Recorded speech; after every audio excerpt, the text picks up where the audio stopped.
So dahil sa wala muna tayong plywood na tatabasin dahil hindi pa ako nakabili ng plywood, metal works muna tayo ngayon mga idol. Magpuputol tayo ng angle bar na 1x1 para gamiting frame dito sa ating egg incubator. Paglalagyan ng egg tray. So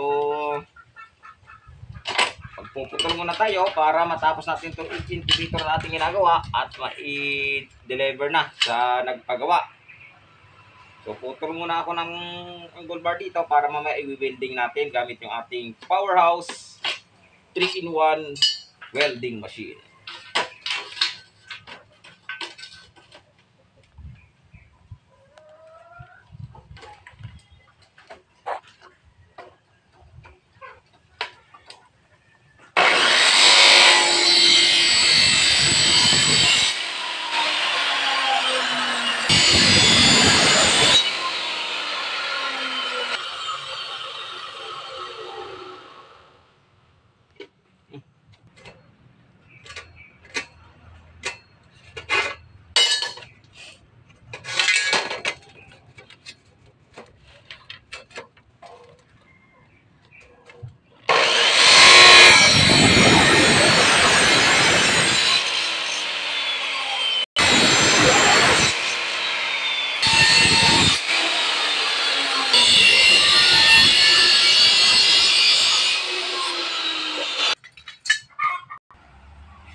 So, lahat gamit natin ngayon mga idol is Powerhouse welding machine at welding mask gamit natin. Ito yung ating Powerhouse 3-in-1 at saka Powerhouse welding mask and Powerhouse magnet.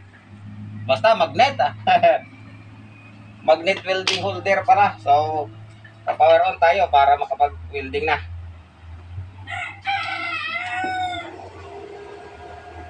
Powerhouse.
So, ito na yung ating egg tray. 88 tray holder po ito.